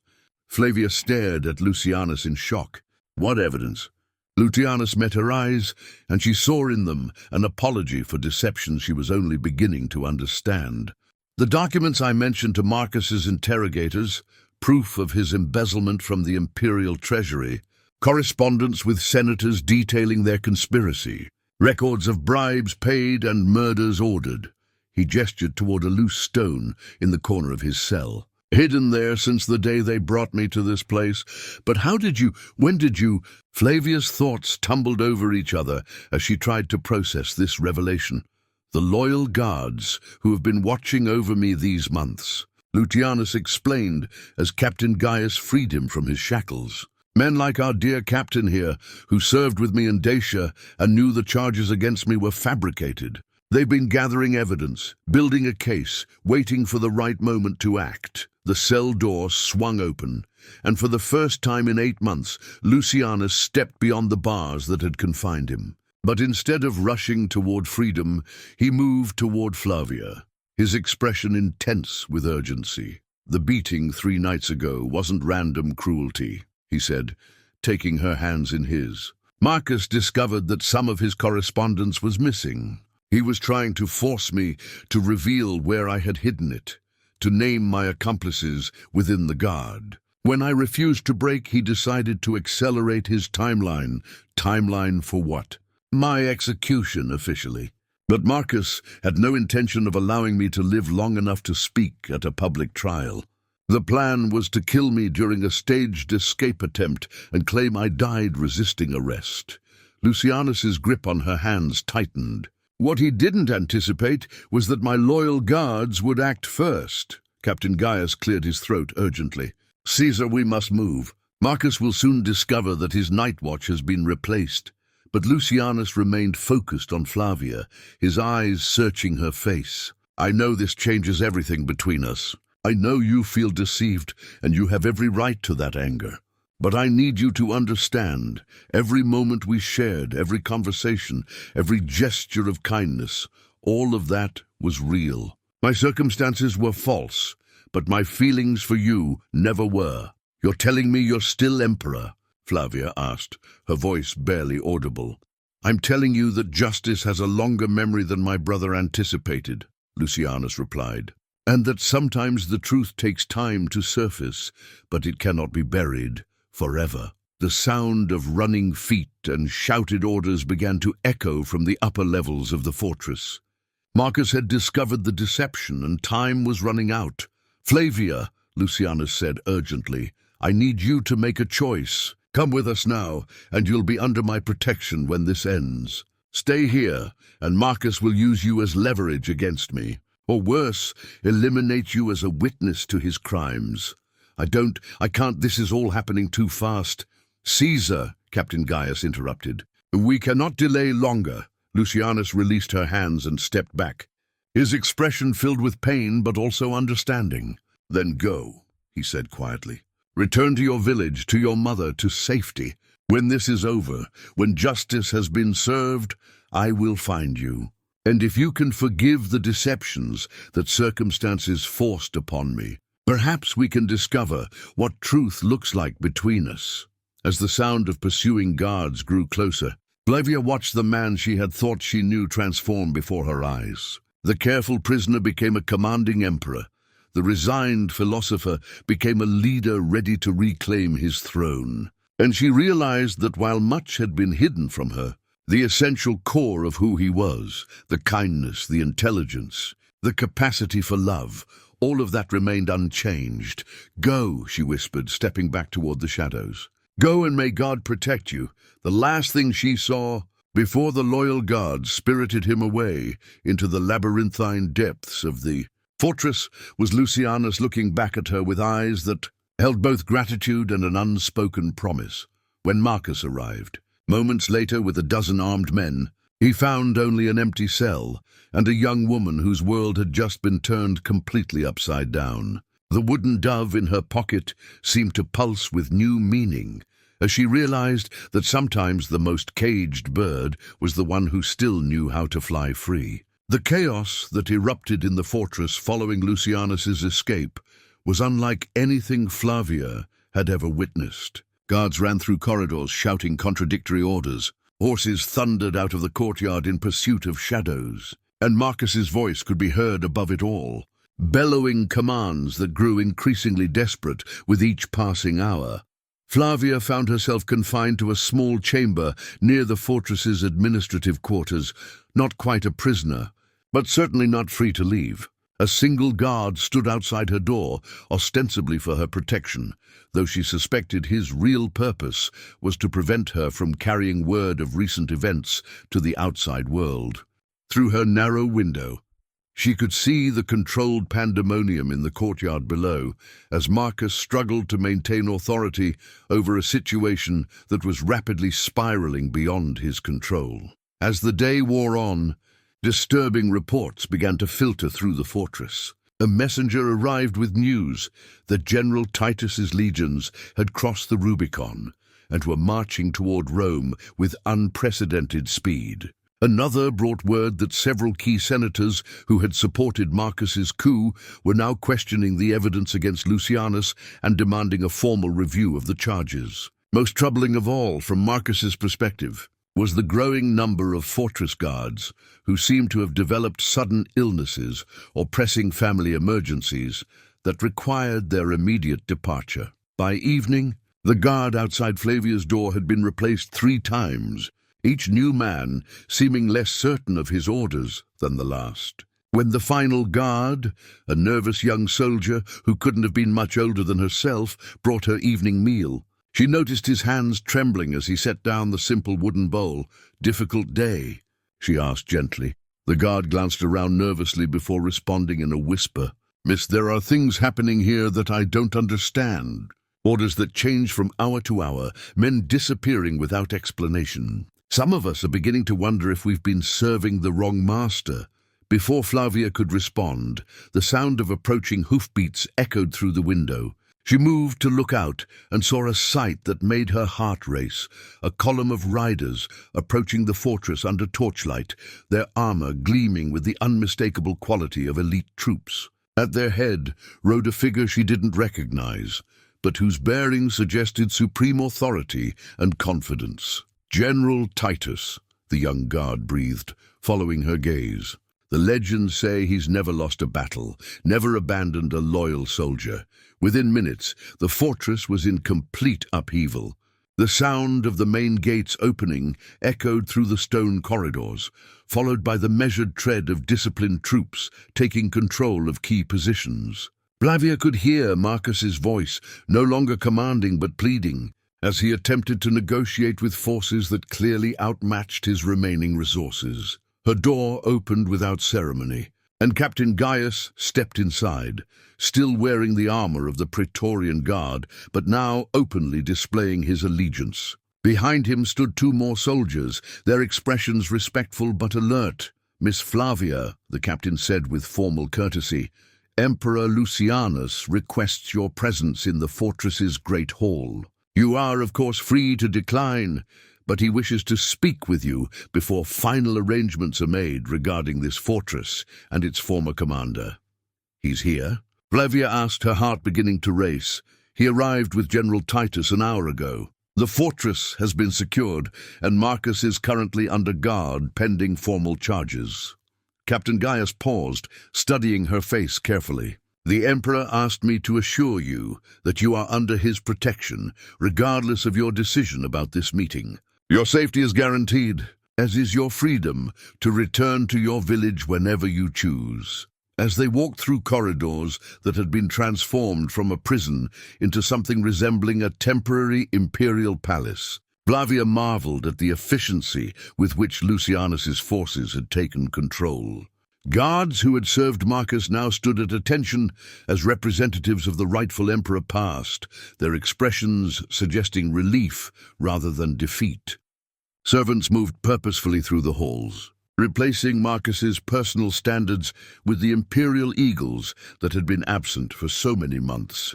The Great Hall, normally used for administrative functions and the occasional military ceremony, had been hastily converted into something approaching a throne room.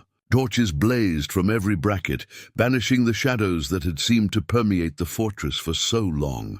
At the far end of the hall, on a raised platform that had been draped with purple cloth, sat Lucianus. But this was not the resigned prisoner she had come to know over weeks of clandestine conversations. This was an emperor in full command of his power and authority. He wore armor that fit him like a second skin, its bronze and steel polished to mirror brightness. A cloak of imperial purple fell from his shoulders, and the laurel crown of his office rested on his dark hair with natural authority. Yet when his eyes met hers across the length of the hall, she saw in them the same intelligence, the same depth of feeling that had drawn her to the man in the cell, General Titus. A bear of a man with greying hair and the weathered face of a career soldier stood at Lucianus's right hand. To the left, in chains and under heavy guard, stood Marcus. The deposed conspirator had aged dramatically in the space of hours, his face pale and his eyes holding the hollow look of a man who had gambled everything and lost. "Approach," Lucianus said, his voice carrying easily through the hall with the authority of one accustomed to being obeyed. As Flavia walked across the stone floor, acutely aware of the dozens of eyes upon her, she felt the weight of the moment settling around her like a heavy cloak. This was history unfolding, justice being served, power changing hands in the most dramatic fashion possible. And somehow, impossibly, she had become a part of it. When she reached the base of the platform, Lucianus rose from his makeshift throne and descended the steps to meet her at eye level. The gesture was not lost on the assembled soldiers and officials. An emperor did not descend to meet a common citizen unless that person held special significance. "Flavia," he said, and his voice was gentler now, meant for her ears rather than the grand pronouncements required by the formal setting. "Are you unharmed? Were you treated well during your confinement?" "I'm fine," she managed, though her voice sounded strange to her own ears in the echoing space. "Confused, perhaps, but unharmed. Confusion is understandable given the circumstances," Lucianus replied. "Much has happened very quickly, and I fear the explanations you deserve have been delayed by necessity." He glanced toward Marcus, who was watching their interaction with obvious calculation. "There are still matters that must be resolved before we can speak freely." General Titus stepped forward, a scroll of parchment in his weathered hands. "Caesar, the evidence gathered from the hidden cache has been reviewed by our legal advisors. The charges against Marcus Flavius are substantial and well documented. Read them," Lucianus commanded, his attention returning to his brother. "Embezzlement of imperial funds in the amount of 2,000,000 denarii, Titus began, his voice carrying clearly through the hall. conspiracy to commit treason against the legitimate emperor, bribery of senators and magistrates, forgery of official documents, murder of citizens who opposed the conspiracy. He paused, looking directly at Marcus. And attempted murder of the emperor through the arrangement of false charges and illegal imprisonment. Each charge landed like a physical blow, and Flavia could see Marcus's composure cracking under the weight of documented evidence. She found herself thinking of the conversations she had shared with Lucianus, his careful parsing of truth and fiction, his insistence that he was guilty of some things but not others. How much courage must it have taken to preserve evidence of his brother's crimes while enduring months of imprisonment and the constant threat of execution? "Marcus Flavius," Lucianus said, his voice heavy with sadness rather than triumph, "you were my brother, my heir, my most trusted advisor. I would have given you anything within my power to grant." Why was that not enough? For the first time since the proceedings began, Marcus lifted his head and looked directly at his brother. "Because everything you gave me was a gift from your hand, rather than a right earned by my birth. Because no matter how much authority you shared, I remained forever second to you in the eyes of Rome." His voice cracked slightly. "Because I loved Livia, and she could never be mine as long as you lived. She could have been yours, with my blessing, if you had simply asked," Lucianus replied quietly. "I never pursued the marriage seriously. It was a political consideration, nothing more. After you had already considered her?" Marcus's composure finally shattered completely. After she had already seen what it might be like to be empress in her own right, rather than the wife of an emperor's brother. "You never understood, Lucianus. You never understood what it was like to live in the shadow of someone who made everything look effortless." The raw pain in Marcus's voice transformed the formal legal proceeding into something far more personal and tragic. Flavia found herself seeing both brothers not as emperor and traitor, but as two men whose love for each other had been corrupted by ambition and misunderstanding into something destructive. "The penalty for treason is death," General Titus said formally. "Yes," Lucianus agreed, but his eyes never left his brother's face. "However, the emperor has the authority to commute such sentences under extraordinary circumstances." Hope flickered in Marcus's eyes, quickly followed by suspicion. "What circumstances?" "Complete confession of all conspirators involved in the plot, return of all stolen funds that can be recovered, and exile from Roman territory for the remainder of your natural life." Lucianus's voice was steady, but Flavia could see the cost of this mercy in the tension of his shoulders. "You will live, Marcus, but you will live knowing that the brother you betrayed chose forgiveness over vengeance." The hall fell silent as Marcus absorbed the offer. Around them, soldiers and officials waited to see whether mercy would be accepted or rejected, whether this chapter of imperial history would end in blood or in the rarer victory of justice tempered by compassion. "I accept," Marcus said finally, his voice barely audible. "Then let it be recorded," Lucianus commanded. "The conspiracy is ended, the truth revealed, and justice served according to Roman law and imperial mercy." As scribes began documenting the formal resolution, Lucianus turned back to Flavia. "Now," he said quietly, "perhaps we can finally speak honestly about what lies between us, without the shadows of political necessity clouding our words."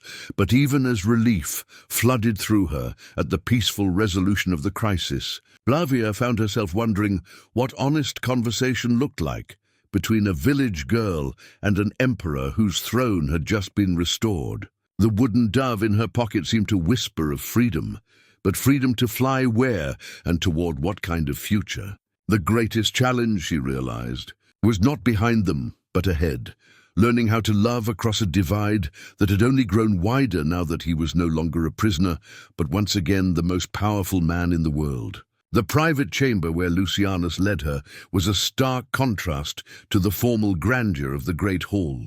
Originally, the fortress commander's personal quarters, it had been hastily converted for the emperor's use, but retained an intimate scale that made conversation possible rather than ceremonial. A single oil lamp cast warm light over simple furnishings, a wooden table, 2 chairs, a narrow bed that looked as Spartan as the stone bench he had occupied in his cell. "Please, sit," Lucianus said, gesturing to one of the chairs while he took the other.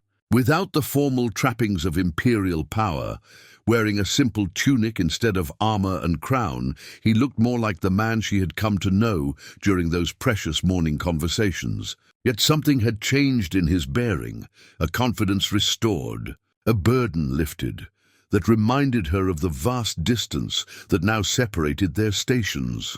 "I hardly know where to begin," he said, running a hand through his dark hair. "So much has happened, so much has been revealed, that I fear any explanation will sound like justification for deceptions that hurt you." "Were they deceptions?" Flavia asked quietly. "When you spoke of your crimes, your regrets, your feelings, was any of that true?" "All of it was true," Lucianus replied immediately. "My circumstances were false. My imprisonment was based on fabricated charges. But everything I shared with you about who I am, what I've done, what I believe, that came from my heart, not from any calculation." She studied his face in the lamplight, searching for the familiar expressions she had learned to read through prison bars. "You knew, didn't you? Even from the beginning, you knew that rescue was possible, that loyal soldiers were working to free you." "I hoped," he admitted. "Captain Gaius and others had been visiting me in secret, gathering evidence, building support among the legions. But hope and certainty are very different things. There were many nights when I believed I would die in that cell, that Marcus's conspiracy would succeed completely." He leaned forward, his eyes intense. "Those conversations with you, they weren't part of any plan for escape. They were what kept me sane during the darkest hours. But you never told me the truth about who you really were, about what was happening. How could I?" Lucianus's voice carried genuine anguish. "You were a servant in a fortress controlled by my enemies. If you had known I was planning an escape, if you had been discovered carrying messages or providing assistance, Marcus would have had you executed as a conspirator. Your ignorance was your protection. The logic was sound, but it didn't ease the feeling of betrayal that still lingered in her heart." "So I was never truly your friend," she said. "I was just a kindness you allowed yourself while more important people planned your real future." "No." The word came out with such force that she started. "Flavia, you were the most real thing in my life during those months. When everything else was political calculation and strategic deception, you were truth. You were the person who saw me as a man rather than an emperor or a prisoner. Do you think I gave away pieces of my coronation robe to every servant who brought me food?" Heat rose in her cheeks as she remembered the silk bandage, the wooden dove, the countless small gestures that had seemed so significant at the time. "Then what am I to you now? Now that you're emperor again, now that you have the power to choose anyone, do anything?" Lucianus was silent for a long moment, and when he spoke, his voice was carefully controlled. "That depends on what you want to be. I won't lie to you about the complications. An emperor's personal relationships are never simple, never private. There are expectations, protocols, political considerations that affect every decision." He paused, then added more softly, "But I also won't lie about my feelings. What grew between us in that cell was real, Flavia. More real than anything I've experienced with nobles or senators or anyone else who approaches me with an agenda. I'm a village girl with no education, no political connections, no dowry worth mentioning," she said, voicing the reality that had been growing clearer with each passing hour. "What future could we possibly have together?" "Any future we choose to create," Lucianus replied. "Rome has had emperors who married for love before. Augustus himself elevated Livia from the ranks of minor nobility. The heart recognizes no boundaries of birth or station, and if I choose to return to my village, to the life I knew before any of this happened," pain flickered across his features, but he nodded slowly, "then I will ensure your family's debts are forgiven, your future secured, and your privacy protected. You will never want for anything, and no one will ever know of the role you played in my restoration unless you choose to tell them." The offer was generous beyond her wildest dreams, yet it felt like a door closing rather than opening. "You would let me go?" "Just like that?" "I would let you choose," Lucianus corrected gently. "Because that's what love does. It honors the beloved's freedom, even when that freedom might lead them away." Outside the chamber, she could hear the sounds of the fortress settling into its new reality. Guards changing, orders being given in voices that carried authority rather than desperation. The rhythmic movement of soldiers who served a legitimate ruler rather than a usurper. The world was reshaping itself around them, but in this small room, illuminated by a single flame, the most important decision was yet to be made. "I need time," Flavia said finally. "Time to think, to understand what's happened, to know my own heart, of course." Lucianus rose, and she noticed how naturally he moved between the informal intimacy of their conversation and the formal dignity his position required. "Take all the time you need. You're under my protection, regardless of what you decide, and there's no pressure except what you place on yourself." As he moved toward the door, she called after him, "Lucianus?" He turned back, and in that moment she saw not the emperor, but the man who had carved a dove from bread crusts and given her silk from his coronation robe. "Thank you," she said simply, "for everything. For trusting me with your truth, for protecting me when you could have used me, for giving me the choice now." "Thank you," he replied, "for seeing the man I am rather than the legend others created. Whatever you decide, that gift will remain with me always."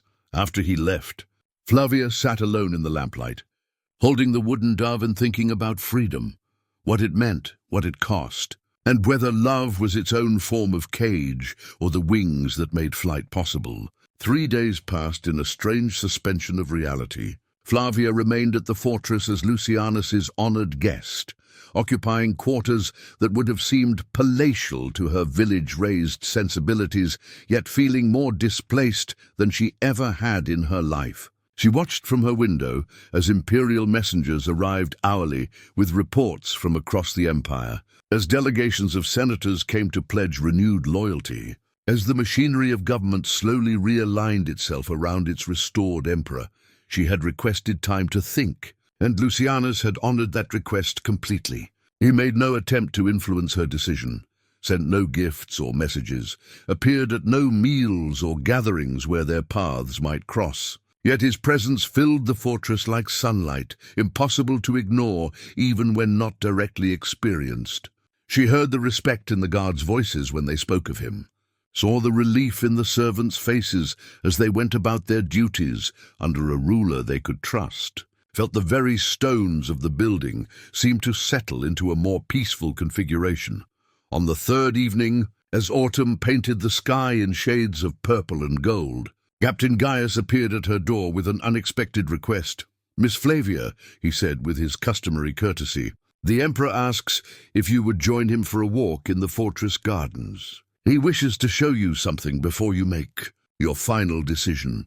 The gardens were a modest affair, practical, herb plots and vegetable patches rather than the elaborate landscaping one might find at an imperial palace. But in the gathering twilight, with torches beginning to flicker along the pathways, they possessed a quiet beauty that spoke of peace rather than grandeur. Lucianus waited for her beside a small fountain, dressed simply in a dark tunic and cloak. When he saw her approach, he smiled with genuine pleasure, as if her acceptance of his invitation was a gift rather than an expectation. "Thank you for coming," he said.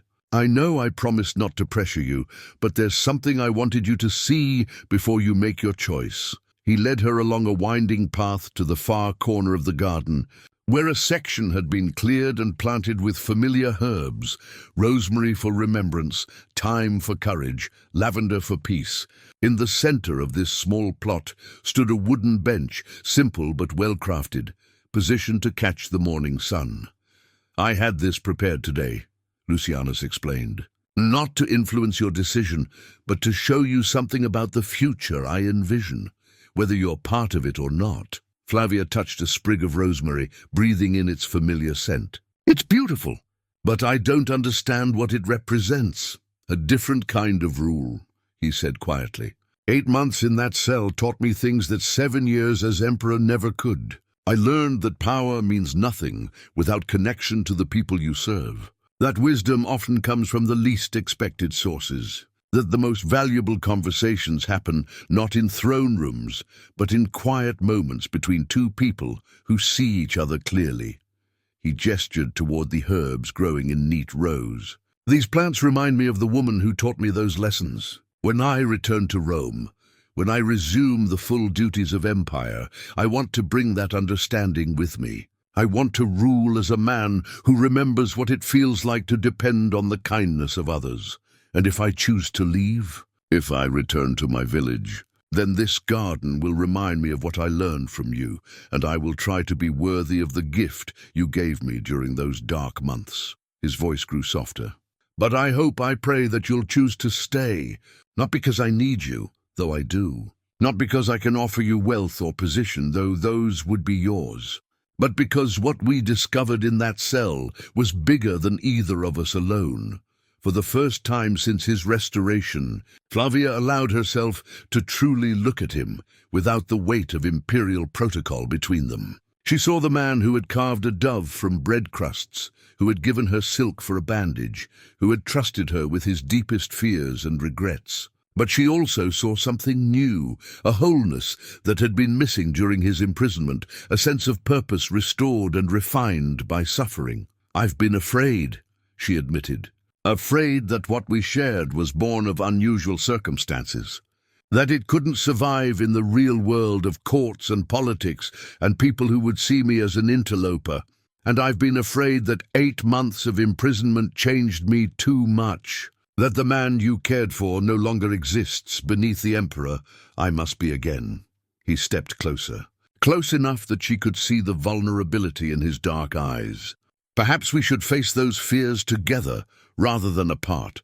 The words hung between them like a bridge, waiting to be crossed or abandoned. Around them, the night sounds of the fortress continued. Guards calling the watch, horses in the stables, the distant murmur of soldiers settling in for the evening. But in their small circle of torchlight, surrounded by herbs that spoke of home and memory and hope, the world had narrowed to just 2 people making the most important decision of their lives. "What would it mean?" Flavia asked quietly. "If I stayed, if I chose this path, what would our life look like?" "I don't know," Lucianus admitted with an honesty that was itself reassuring. "We would have to discover it together, create something new that honors both who we are and who we might become. But I have to believe, that love is strong enough to bridge any divide. Even the one between an emperor and a village girl who once brought him warm soup." As if summoned by his words, she remembered that first morning, the trembling in her hands as she approached his cell, the unexpected gentleness in his voice when he asked her name. How far they had both traveled from that moment, yet how much of its essential truth remained. "Yes," she said, the word emerging from her heart before her mind could complicate it with doubts. "Yes, I'll stay. I'll choose this path, choose you, choose whatever future we can build together." The relief and joy that transformed his face was worth every fear she had conquered to reach this moment. When he took her hands in his, she felt the same spark of connection that had surprised them both that first day, now deepened by understanding and strengthened by choice.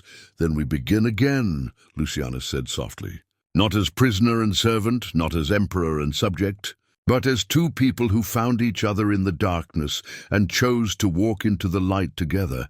Above them, the first stars appeared in the deepening sky, witnesses to a love that had survived conspiracy, separation, and the vast complexities of a world that rarely made room for such impossible things. 6 months later, on a spring morning when Rome itself seemed to have awakened from a long winter's sleep, Flavia stood in the private garden of the imperial palace, tending to herbs that had grown from seeds carried from a fortress garden far from the capital. The rosemary flourished in its new soil, the thyme spread in fragrant carpets, and the lavender promised blooms that would perfume the summer air with memories of simpler times. She wore a gown of deep blue silk, not the elaborate court dress that protocol demanded for public appearances, but the comfortable elegance that had become her personal style. The wooden dove that had once represented impossible dreams now rested on a chain of gold around her neck, a reminder of the journey that had brought her from a dark corridor to the heart of the empire. "The senators are growing restless," Lucianus said as he emerged from the palace, still wearing the formal toga required for morning audiences. "They want to discuss trade agreements with the northern tribes, tax policies for the new provinces, and at least a dozen other matters they consider urgent." "And what does the emperor consider urgent this morning?" Flavia asked, not looking up from her plants but smiling at the familiar exasperation in his voice. "His wife's happiness," he replied simply, settling onto the wooden bench they had commissioned from the same craftsman who had made the one at the fortress. "Everything else can wait until I've ensured that the most important citizen of Rome is content with her new life." The word still sent a thrill through her. Wife. Their wedding 3 months ago had been both a state occasion and an intensely personal celebration. Senators and foreign dignitaries had witnessed the formal ceremony in the great temple, but the moment that mattered most to both of them had come later, in the quiet of their private chambers. When they had exchanged the simple vows they had written themselves. "Your most important citizen is very content," Flavia assured him, finally looking up from her work. Though she sometimes wonders how the people of Rome truly feel about their emperor's unusual choice of bride. "They love you," Lucianus said with conviction. "How could they not? You've brought food to the hungry, medicine to the sick, hope to families drowning in debt. You've shown them that power can be used to lift people up rather than to keep them down." It was true that her new position had allowed her to pursue dreams she had never dared voice during those conversations in the fortress dungeon.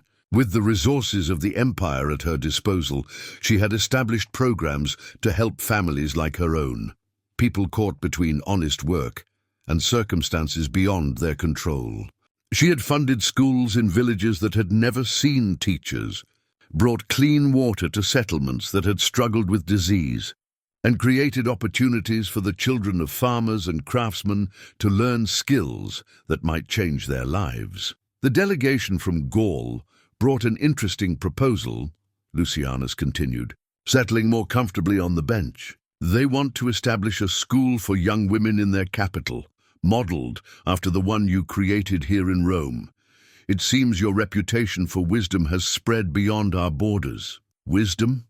Flavia laughed, remembering the terrified girl who had once trembled at the thought of approaching a prisoner's cell. "I think they've confused wisdom with stubbornness. I simply refuse to accept that circumstances of birth should determine the entire course of a person's life." "Perhaps that's what wisdom looks like," Lucianus suggested. "The refusal to accept limitations that others take for granted." They sat in comfortable silence for a while, watching the morning sun climb higher above the 7 hills of Rome. From their garden, they could hear the sounds of the city awakening, merchants setting up their stalls, children playing in the streets, the distant hum of countless conversations in a dozen languages. It was the sound of life lived freely, hopefully, under the protection of laws that served justice rather than the whims of those in power. "Do you ever miss it?" Lucianus asked quietly. "The simplicity of your old life? The certainty of knowing exactly who you were and where you belonged?"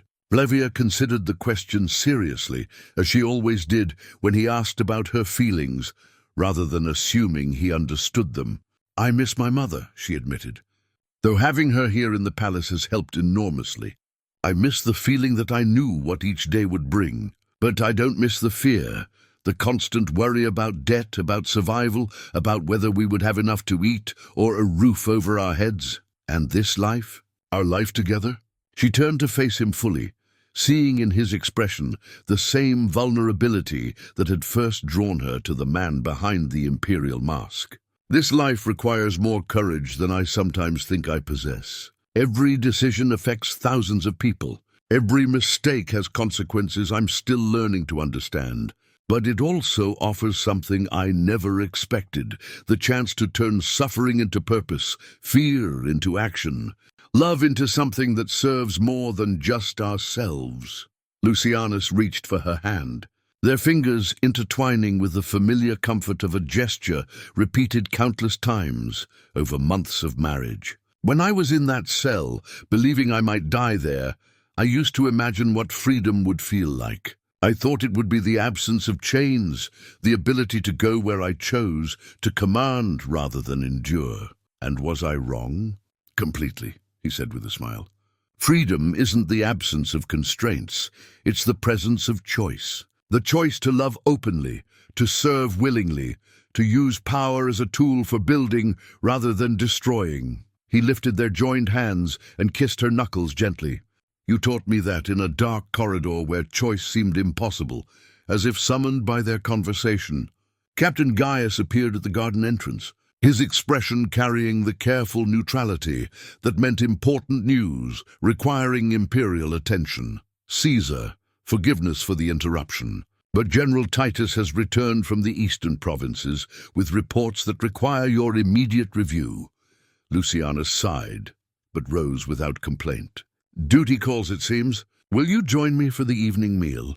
I promise to leave all talk of grain shipments and border defenses for after we've properly caught up on the important matters of the day, such as whether our herb garden needs expansion, whether the new teacher you hired for the palace school is working out well, and whether my wife still finds me charming despite having to share me with an entire empire.